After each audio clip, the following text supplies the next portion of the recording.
This is the Simply Love Jesus podcast, where we explore life and faith through the lens of one question, which is, what does it mean to simply love Jesus? My name is Caleb, and man, I hope you are having a good day. I hope you had a very Merry Christmas, because today is the 26th, so it's a day after Christmas, and yeah, well, it'll be the 28th by the time you hear this. So it's been a couple days since Christmas, but it's still fresh for me. I hope you got some good presents. What did I get? I was really blessed. I got some great presents for my family because I didn't even ask for anything this year. I didn't have anything I wanted or anything like that.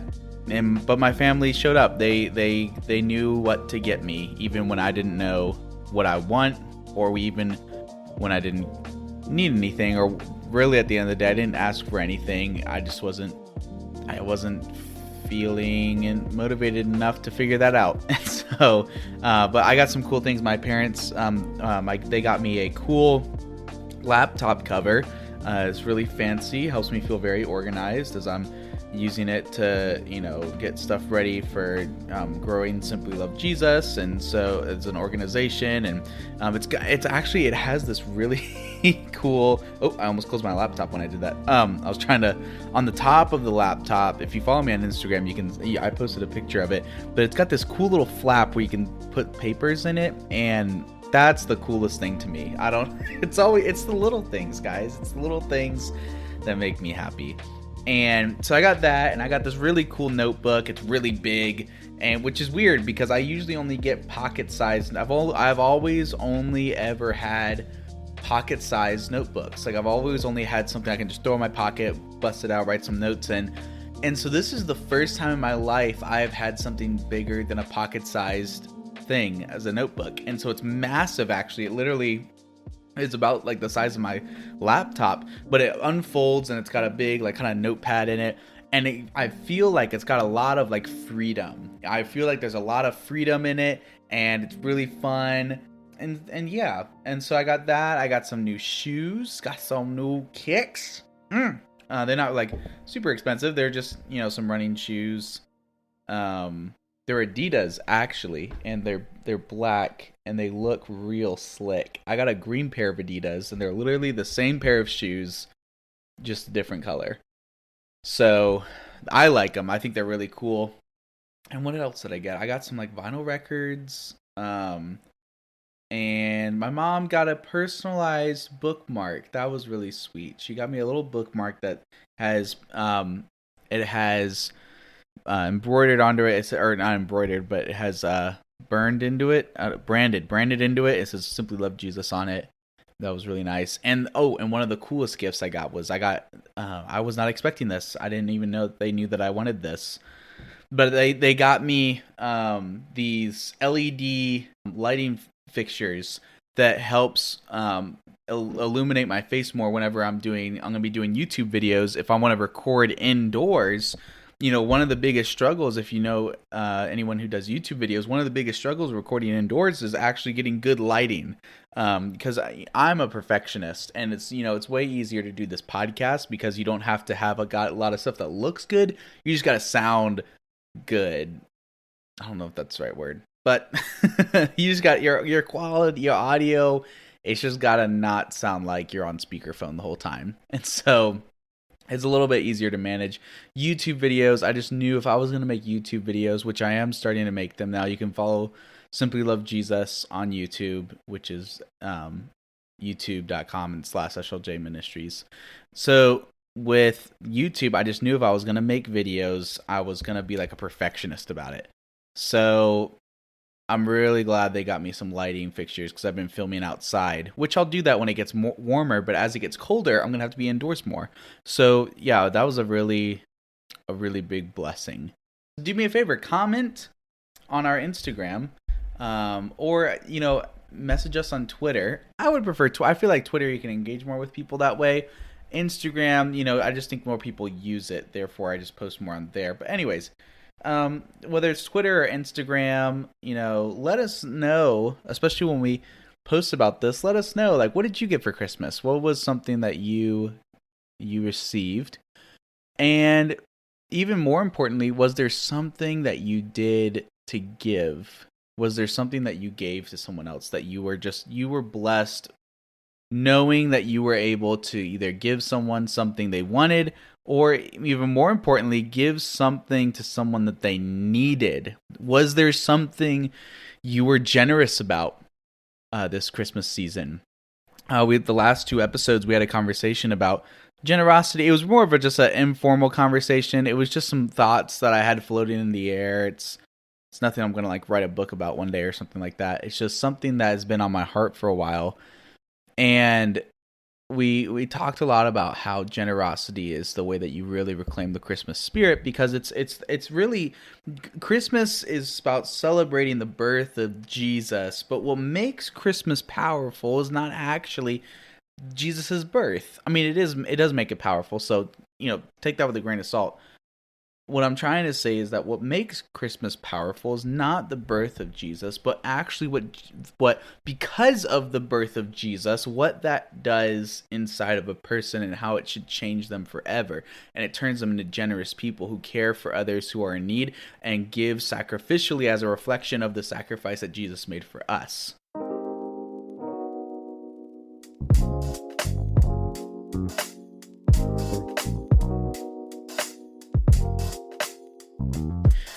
That's what makes Christmas powerful, and why the Christmas spirit has been suppressed or diluted, or is this kind of not as felt as like, ooh, Christmas, is because we as a society have effectively removed Jesus from Christmas.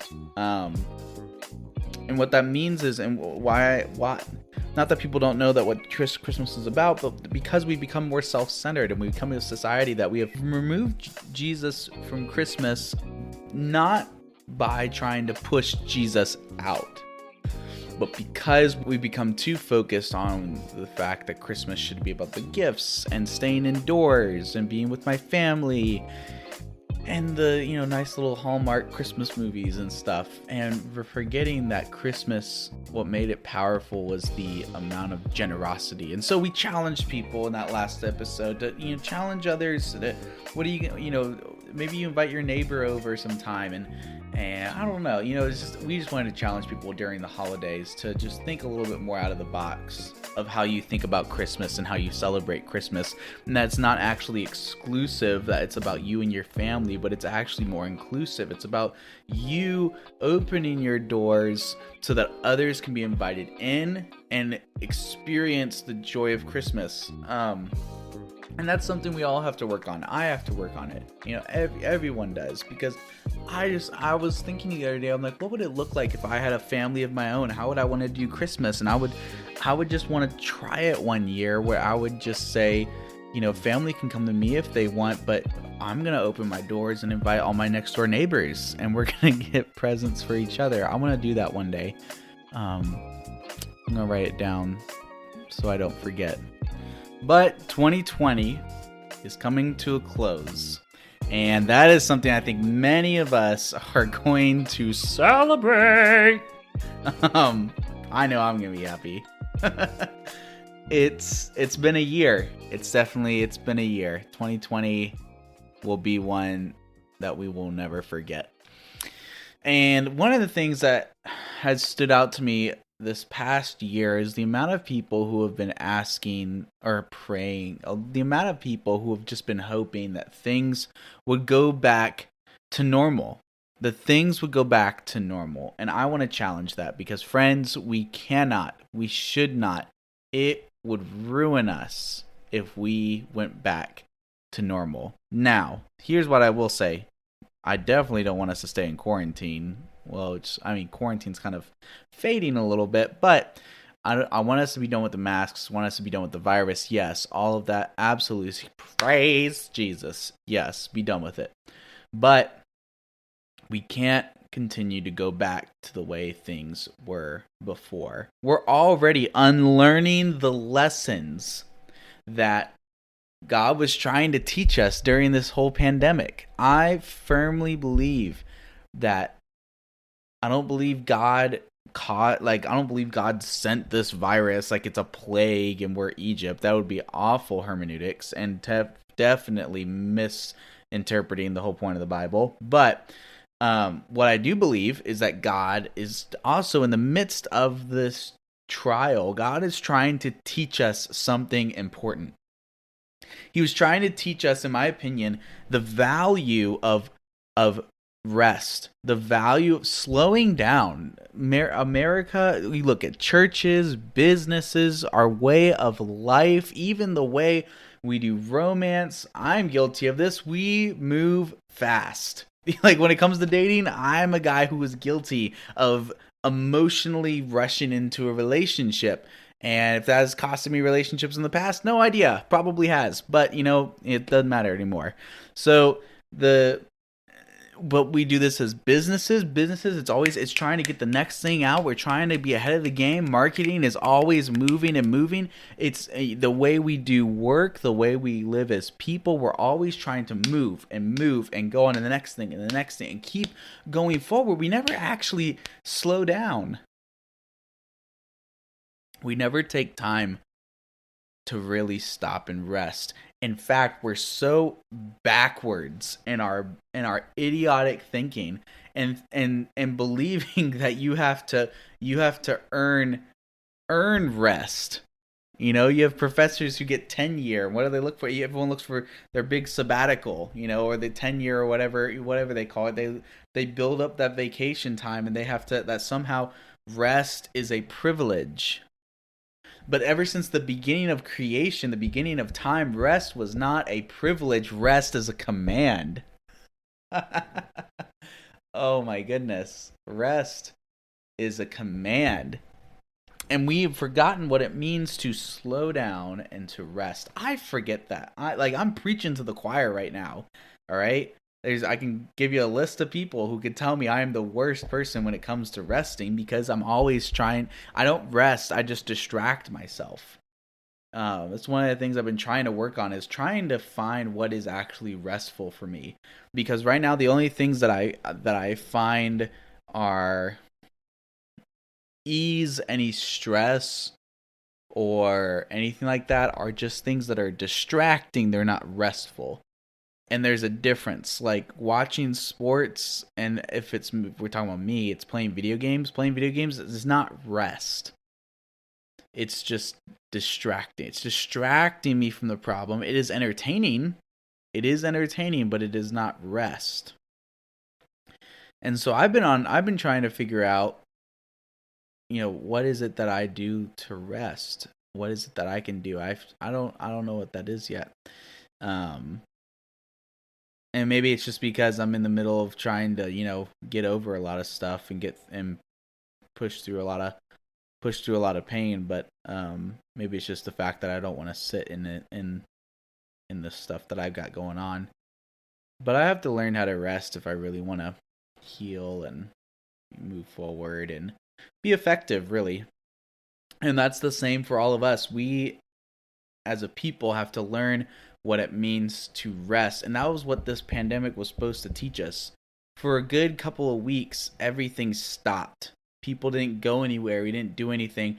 And we were so eager to get out of that we missed the lesson of sitting in that and spending time with our families and spending time with our spouse. And for a lot of people, it brought up a lot of stress. The amount of divorces that have happened during this time is astronomical. And it's because I would say that one of those things, just because people don't know how to love each other, they're so distracted by moving forward that they never really learned what it meant to nurture a relationship and to work on a relationship. And so when they were forced to sit with each other, they didn't have the skills necessary to nurture and foster a healthy relationship. And that includes like with families and parents and friends, and even in your own self-help, I don't know. Even how you relate and you love yourself, we don't know how to just sit and do nothing. That's very foreign to us. But it's not foreign to Jews. for example, they have to take Sabbath, or at least Orthodox, the ones who still abide by the Sabbath. Everything closes down on Friday, and boom, they are doing nothing. They're eating and hanging out and doing nothing. What a life! What a good time! And then Sunday comes back around, and then they're back to work. And I don't know, people. It's the importance of slowing down and resting, and we missed that opportunity to learn that lesson. It's not too late. We can still learn that lesson. But 2021 is right around the corner. And if we just continue to go at the same pace and doing the same things, everything that is going on, it creates a ripple effect and will help so many other causes that so many of you people fight for. I can go on a list and explain them, but the reality is, man, we got to learn as a culture how to slow down, to be effective with the time that is given to us, but to know when to stop working.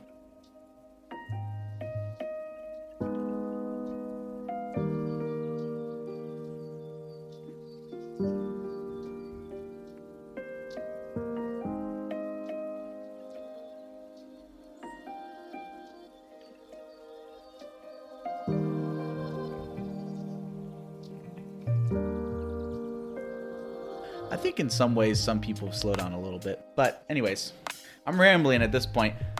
The thing that I want to really hammer in and talk to you about today is the fact, don't miss the lessons and just fall back into the same problems going into this next year, especially if you're a pastor or a church leader. Or a minister, even if you're just a student who if you're someone who just wants to effectively minister to people and you just want to tell people about Jesus, like the work that you're doing, don't forget the lessons that God's trying to teach you during this quarantine 2020 year. Don't forget those lessons, because if you just go right back to the way things were before, you're going to fall back into the same habits and you're going to fall back into the same problems, and we're just going to be here all over again. And there may not be a virus that tries to balance things out. I don't know if balance is the right word. Equilibrium, I don't know. Countermeasure, I don't know. Offset, you know what I'm trying to say. Someone doesn't push back and try to even things out. Struggling. It's not easy for me even right now. But even when I sit down and I try to think about how he has loved me and cared for me, and even when it doesn't feel like it, he is watched out for me and loved me and protected me, and is continuing to establish my steps in the path that I'm trying to walk. In the midst of that, and I reflect on how much all those things, even if it doesn't make sense to me, like Jesus, he cares and he loves, and the more that I think about that, I realize how much he's done for me. Like, that should make me want to stop and to focus on him and to let him be the one that molds everything that I do, which will always lead me to be others focused. Like, loving Jesus will always lead you to be so more concerned about other people and so less concerned about yourself. And that's just a lesson we're just all growing to learn in life. We are all in this journey of learning what it means to truly value the relationship that I have with God. We're all on this journey to truly understand what it means to deny ourselves, yet still love ourselves because of how much God loves us. We're always going to be growing in that process of becoming more like God. And so my challenge to you is to reflect and think on how much Jesus loves you before 2021, and let how much he loves you influence your desire to love him and to know him. And out of your desire to love him and to know him, I would challenge you to just get into the Word this next year, to get into God's Word and learn about who God is, and let him influence your love, not only for him, but through him, a love for other people, a love for people and everyone around you, that everywhere you go, everything that you do is just completely transformed by a love for Jesus and a desire to prepare the world for when he returns and makes all of this right. All the crap in this world, Jesus is going to turn it around and make it good again. And so I don't want this next year things to go back to normal. I want them to be different forever. I want you to be changed forever. I want you to have nothing hold you back, and that you could be keeping your eyes fixated on him and preparing this world for when he returns, and preparing it by being active at the forefront of your mind, looking for ways to serve others, looking for ways to do something that is influencing others to know his love and his grace and his goodness, and that you are doing something to go and to share. And you're always looking for ways to serve others and to show them God's love, so that they're so overwhelmed they have no choice but to recognize that God is doing something good through you. You shouldn't even, this is the thing, you should not have to explicitly tell people that Jesus loves them for them to know that Jesus is working through you. You should just be loving people so well. I mean, that's a weird challenge to take, but I wonder what it would look like if you radically served and loved other people and never brought up Jesus's name until someone asked you why you're doing what you're doing. That'd be an interesting challenge. I don't know if you want to take it. I don't even know if it's a good idea. It just came to my head just now. But so I hope that as you're getting ready to go into 2021, that you remember to not forget the lessons that you've learned from this past year. And not all of them are easy lessons. A lot of them are hard. There's probably a lot of hard things that you've had to go through this past year, and you're not alone. But there's a lot of lessons to be learned. And I know it's hard to hear it like that. Maybe we shouldn't call them lessons. I don't know what we'll call them. But all the hard things that we go through shape, and you have an opportunity. So here's the thing: anything that happens in life, good. Anything that happens, you always will come at a crossroads in how you can react to it. You can either you can react positively or negatively. You can let it influence you to become more selfless and to care for others more, to see the need for why everything is wrong and why it needs to be made right, and that leads closer to Jesus. Or you can choose to be spiteful, and you can choose to be angry and be bitter, and you can harbor it inside.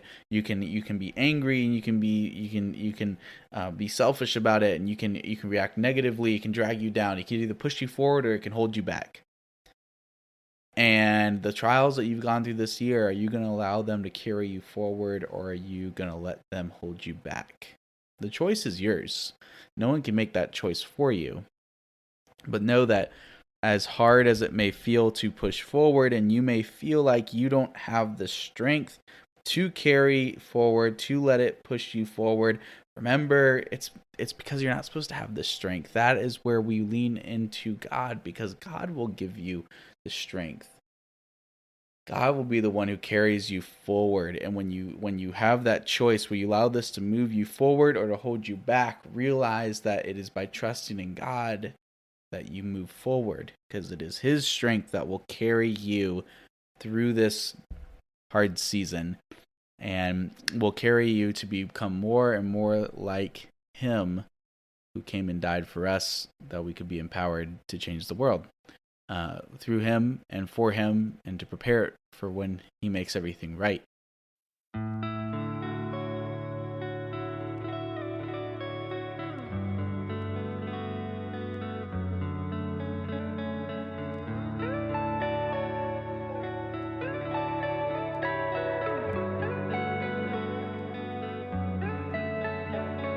Now, how does God carry us through hard times? How does God carry us? How does he give us power? I don't really have like a big fancy philosophical answer for it, but I do have a story, and maybe it'll help. Whenever the hardest seasons of my life, even 2019 was the darkest year of my life, and it will hopefully forever be remembered as that, just because I don't want to have to go through a darker season. So I hope that is the darkest season I'll have to go through.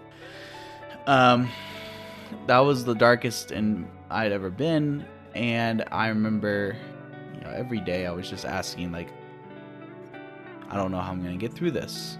I don't know what the day brings. And I would always, I would get in the shower, and I would literally I would get in my shower, which didn't have a bathtub, it was just a shower, but I would literally just sit in the corner of the shower and just kind of like, let's sit on the ground and just let the hot water hit me. And that's because I literally, in that morning, after carrying everything through the last day, I just didn't have the strength to like hold myself up. And so I would just sit and just kind of let the water hit me. And I remember just over and over just saying, like, man, God, I need your help. I need your help. And remember realizing that I would tell him, like, I don't have the strength to keep going. I can't do this anymore. I can't do this.